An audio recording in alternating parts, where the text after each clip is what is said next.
நாளைக்கான வீடியோ தாங்க வந்திருக்கு. வீடியோ வந்து சூப்பரா இருந்துச்சு அப்படி தாங்க சொல்லணும். இந்த வீடியோல பார்த்துக்கிட்டோம்னா, நம்ம தீபா இருக்காங்கல்ல, அவங்க வந்து இறந்துட்டாங்க. ரொம்ப கஷ்டமா தாங்க இருந்துச்சு. இன்னொரு பக்கம் பார்த்தா, நம்ம எழிலுக்கு வந்து ஒரு குழு கிடச்சிருச்சு. குடும்பத்தில உள்ள யாரோ தான் வந்து நம்ம வந்து அதுக்கு இதுக்கு முன்னாடி வந்து ஸ்வேதாவ கொன்றுருக்காங்க. இப்போ பார்த்துக்கிட்டோம்னா, நம்ம தீபாவையும் கொன்றுருக்காங்க. அது யாருன்னு கண்டுபிடிக்க ஆரம்பிச்சுட்டாங்க அப்படி தாங்க சொல்லணும். அதெல்லாம் பார்க்குறப்போ சேனலை மட்டும் மறக்காம லைக் அண்ட் சப்ஸ்கிரைப் மட்டும் பண்ணிடுங்க. ஃபஸ்ட்டு எடுத்தோடனேயுமே வந்து ராமையாவும் எழிலும் வெளியில அந்த பக்கம் இந்த பக்கம் ஓடி போய் தேடி பார்க்குற மாதிரி தான் காட்டிக்கிட்டு இருக்காங்க. கடைசியில பார்த்தா அந்த ரவுடிங்க வந்து தப்பிச்சு ஓடிட்டாங்க. என்ன ராமையா, அவங்க யாராவது இருந்தாங்களா, கண்டுபிடிச்சிங்களா அப்படிங்கிற மாதிரி கேட்குறாங்க. ஐயா இல்லையா, நம்ம தேடி பார்க்குறோன்னு தெரிஞ்சு அவங்க வந்து ஓடிட்டாங்கன்னு நினைக்கிறேன் அப்படிங்கிற மாதிரி சொல்கிறாங்க. அதுக்கடுத்து ராமையா வந்து சொல்கிறாங்க, ஐயா அவங்கள கூட அப்புறம் பிடிச்சிக்கலாம் வாங்க, தீபா வந்து ரொம்ப முடியாமல் இருக்கா, வாங்க போவோம் அப்படின்னு சொல்லிட்டு அவங்க 2 பேர் ஓடி வர மாதிரி தான் காட்டுறாங்க. அந்த நேரத்தில் வந்து நம்ம இவங்க இருக்காங்களா, தீபா வந்து சுடர்கிட்ட பேசிக்கிட்டு இருக்காங்க. சுடர் உனக்கு ஒன்றுமே ஆகலையில அப்படிங்கிற மாதிரி சொல்லிகிட்டு இருக்காங்க. தீபா ஏன் தீபா இப்படி வந்து என்னை ஷூட் பண்ணுற நேரத்தில் நீ குறுக்க வந்த அப்படிங்கிற மாதிரி சொல்கிறாங்க. ஏன்னா நீ எனக்கு ஃப்ரெண்டு அப்படின்னு சொல்லிட்டு கண் கலங்கிட்டு சொல்கிறாங்க. அப்போ வந்து கனகவள்ளி அம்மா வந்து கேட்குறாங்க, எப்படி தீபா உனக்கு வந்து அவங்க சுடரை வந்து ஷூட் பண்ண போகிறாங்கன்னு உனக்கு தெரிஞ்சது அப்படிங்கிற மாதிரி சொல்கிறாங்க. அப்போ வந்து தீபா வந்து சொல்கிறாங்க, இல்லைம்மா நீங்கள் வந்து கிச்சனுக்கு போய் அவங்களுக்கு ஹெல்ப் பண்ண சொன்னீங்கல்ல, நான் அந்த பக்கம் போனேன். அப்போ வந்து அவங்க தீபாவை வந்து போட்டு தள்ளுறதுக்காக பேசிக்கிட்டு இருந்தாங்க. நான் ஜன்னல் வழியாக வந்து அதை ஒட்டுக்கெடுத்தேன். அவங்கள போய் தடுக்க பார்த்தேன். கடைசியில் பார்த்தா என்னையவே கெட்டி போட்டுட்டு அவங்க வந்துட்டாங்க. வேறு வழி தெரியல, என்ன பண்ணுறேன்னு தெரியாமல் நானே கதவை உடச்சிட்டு தாம்மா வந்தேன். அதனால தான் குறுக்க வந்துட்டேன் அப்படிங்கிற மாதிரி சொல்லிக்கிட்டு இருக்காங்க. எங்கிட்ட பார்த்தா மனம் வந்து யோசிச்சுக்கிட்டு இருக்காங்க. இவ வேறு குறுக்க வந்து நம்மளோட மொத்த பிளானையும் கெடுத்துட்டாலே, இந்நேரம் இவன் மட்டும் குறுக்க வரலைன்னா இந்நேரம் சுடர் வந்து சோலி முடிஞ்சிருப்பா. இந்நேரம் நம்மளால் சந்தோஷமாக வந்திருக்கலாம். எப்படியோ ஆனால் நமக்கு ஒரு நல்ல விஷயம் நடந்துக்குன்னா அந்த ப்ராப்பர்ட்டி வந்து இன்னும் வந்து அனாத ஆசிரமத்துக்கு போகாமல் இருக்குது. அது வரைக்கும் நமக்கு சந்தோஷம் அப்படின்னு சொல்லிட்டு அவங்க யோசிச்சுக்கிட்டு இருக்கிற மாதிரி தான் காட்டிக்கிட்டு இருக்காங்க. அந்த நேரத்தில் வெளியில் போன ராமையாவும் நம்ம எழிலும் வந்துடுறாங்க. வந்தவொடனையும் தீபா என்னாச்சு, கார் எடுங்க ராமையா, உடனே தூக்கிட்டு போவோம் அப்படிங்கிற மாதிரி சொல்கிறாங்க. இல்லை சார் எனக்கு வேண்டாம், நான் வந்து இனிமேல் பிழைக்க மாட்டேன், நான் வந்து இறந்துருவேன் அப்படிங்கிற மாதிரி சொல்கிறாங்க.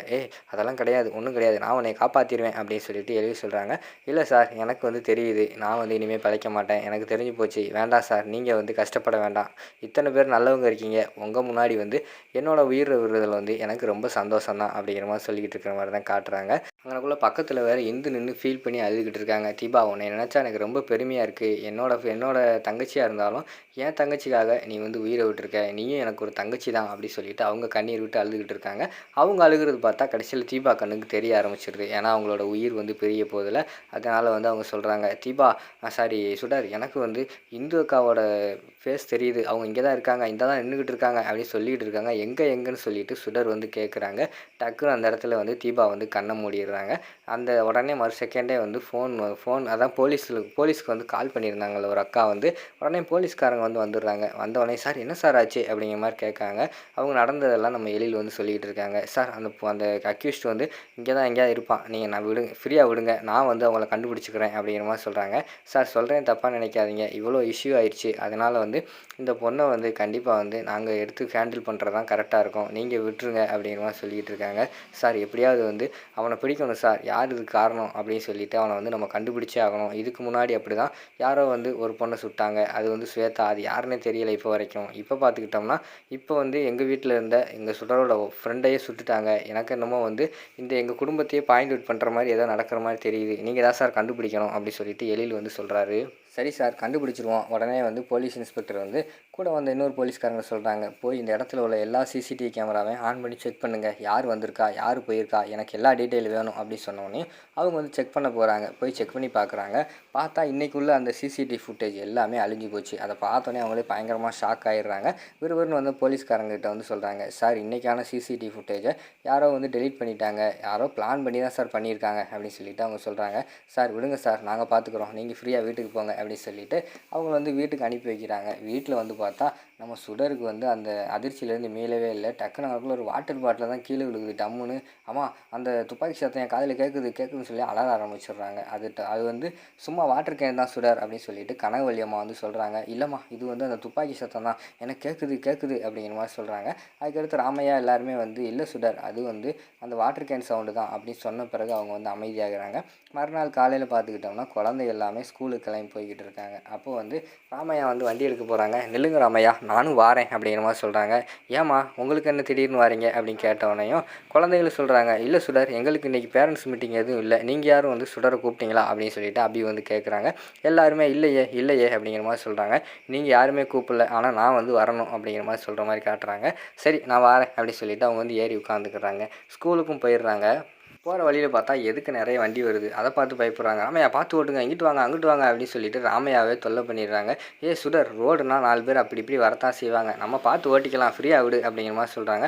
இல்லை ராமையா எல்லா வண்டியுமே வந்து நம்மளே இடிக்கிற மாதிரி வருது அப்படிங்கிற மாதிரி சொல்லிட்டு இருக்காங்க. அப்போ வந்து அபி வந்து சொல்கிறாங்க, ஏன் சுடர் நீ இப்போ ஒரு மாதிரியாக பிஹேவ் பண்ணிக்கிட்டு இருக்க, ராமையா வந்து நல்லா தான் ஓட்டுவார், நம்ம மேலேயே இடிக்கிற மாதிரி வந்தாலும் ராமையாவுக்கு தகுந்த மாதிரி ஓட்டி இது வரைக்கும் நல்லா தான் ஓட்டிக்கிட்டு இருக்காரு, நீ பேசாமல் இரு, அவர் வந்து தொந்தரவு பண்ணாமல் இரு அப்படின்னு சொல்கிறாங்க. சரின்னு சொல்லிட்டு ஸ்கூலுக்கும் போயிடுறாங்க. அதுக்குள்ளே இறக்கி விட்டு உடனேயும் ராமையா கிட்ட சொல்கிறாங்க, ராமையா நீங்கள் மட்டும் போங்க, நான் இங்கே தான் இருக்க போகிறேன் அப்படிங்கிற மாதிரி சொல்கிறாங்க. ஏம்மா சாயங்காலம் தான் பிள்ளைங்க வருவாங்க, வாங்க போயிட்டு வருவோம் அப்படிங்கிற மாதிரி சொன்னோடனே, இல்லை நான் இங்கே தான் இருப்பேன் அப்படிங்கிற மாதிரி சொல்கிறாங்க. என்னங்க இப்படியெல்லாம் பண்ணிக்கிட்டு இருக்கீங்க அப்படி சொன்னோடனையும், நீங்கள் கிளம்புங்க ராமையா, நான் இங்கே தான் இருக்க போகிறேன் அப்படிங்கிற மாதிரி சொல்லிட்டு பிடிவாதமாக இருந்துடுறாங்க. சரி இருங்க அப்படின்னு சொல்லிட்டு அவங்களும் அந்த இடத்துலேருந்து கிளம்பி போயிடுறாங்க. அடுத்து வந்து சாயங்காலம் ஆயிடுச்சு. குழந்தையெல்லாம் வராங்க. என்னாச்சு என்ன சுடர் நீ மட்டும் தான் வந்திருக்க, ராமையா அவங்க காணும் அப்படின்னு சொல்லிட்டு கேட்காங்க. என்னது ராமையாவை காணுமா, நான் வீட்டுக்கு போனால் தானே ராமையா வருவார், நான் வீட்டுக்கே போகலையே, நான் இங்கே தான் இருக்கேன், ராமையா இனிமேல் தான் வருவார், வாங்க ஓரமாக அனுப்போம் அப்படின்னு சொல்லிட்டு அவங்க ஓரமாக அடிக்காங்க. அடுத்து குழந்தைகளை காரில் ஏற்றிட்டு சேஃபாக வந்து வீட்டுக்கு கூட்டு வந்து விடுற மாதிரி தான் காட்டிக்கிட்டு இருக்காங்க. அடுத்து பார்த்தோம்னா நம்ம போலீஸ்காரங்க இருக்காங்களே அவங்க வந்து வீட்டுக்கு வந்து வந்துடுறாங்க. வந்தவொடனே சார் எங்களுக்கு வந்து ஒரு குழு கிடச்சிருக்கு, இந்த பிரச்சனைக்கெல்லாம் காரணமே வந்து மையப்புள்ளியாக இருக்கிறது உங்கள் குடும்பத்தில் உள்ள ஆளோ இல்லைன்னா உங்களை சுற்று வட்டாரத்தில் உள்ள தெரிஞ்சவங்களோ தான் இருக்கும் அப்படிங்கிற மாதிரி சொல்கிறாங்க. என்ன சார் சொல்கிறீங்க அப்படின்னு சொல்லிட்டு ஷாக் ஆகுறாரு எழில். உடனே போலீஸ்காரங்க வந்து சொல்கிறாங்க, ஆமாம் சார் நீங்கள் நல்லா யோசிச்சு பாருங்கள், இந்த ஸ்வேதா கொலையும் இப்போ நடந்த கொலையும் ரெண்டுமே வந்து நீங்கள் வந்து அந்த சொத்தை வந்து பிரித்து கொடுக்க போகிறேன்னு சொன்னதுக்கப்புறம் தான் இது நடந்திருக்கு. அப்படி பார்த்தா இந்த சொத்தை அடைய நினைக்கிற யாரோ தான் இப்படிலாம் பண்ணியிருக்காங்க, நல்லா யோசிச்சு பாருங்கள் சார் அப்படிங்கிற மாதிரி சொல்கிறாங்க. கனகவள்ளி அம்மா வந்து சொல்கிறாங்க, அப்படியெல்லாம் யாருமே வந்து எங்கள் குடும்பத்துக்கு துரோகம் நினைக்கிற ஆள் இங்கே யாருமே இல்லையப்பா அப்படிங்கிற மாதிரி சொல்கிறாங்க. இல்லை மேடம் நீங்கள் சொல்கிறது புரியுது, ஆனால் நான் சொல்கிறத வச்சு கனெக்ட் பண்ணி பார்க்கும்போது கரெக்டாக இதுக்கு முன்னாடியும் நீங்கள் சொத்தை பிரிக்க போகிறேன்னு சொன்னதுக்கப்புறம் தான் இப்படி நடந்திருக்கு, இப்போயும் அப்படி தான் நடந்திருக்கு, எனக்கு என்னமோ அதான் டவுட்டாக இருக்குது, நீங்கள் யோசிச்சு பாருங்கள், நானும் எங்கள் சைடு வந்து நானும் இன்வெஸ்டிகேஷன் பண்ணுறேன் பார்த்துக்குருவோம் அப்படிங்கிற மாதிரி சொல்லிட்டு போலீஸ்காரங்க வந்து போயிடுறாங்க. அடுத்து பார்த்துக்கிட்டோம்னா நம்ம இவர் எழில் தான் சொல்கிறாரு கனகவள்ளி அம்மா கிட்ட, அம்மா போலீஸ்காரங்க சொல்கிறது உண்மைதாம்மா, இந்த பிரச்சனையில் வந்து யாரோ நம்ம குடும்பத்தில் உள்ள ஆள் தான் சம்மந்தப்பட்டிருக்காங்க, அது யாருன்னு தான் தெரியலை, ஏன்னா எனக்கு ரொம்ப மனசெல்லாம் வலிக்குதுமா அப்படிங்கிற மாதிரி சொல்கிறாங்க.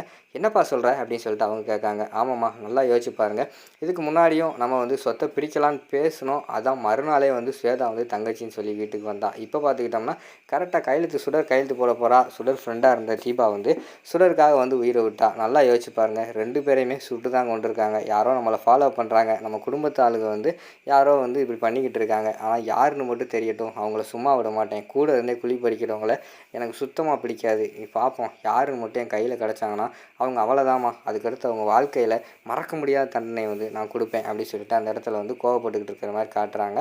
அதோட பார்த்துக்கிட்டிங்கன்னா இந்த எபிசோட வந்து முடிச்சிடுறாங்க.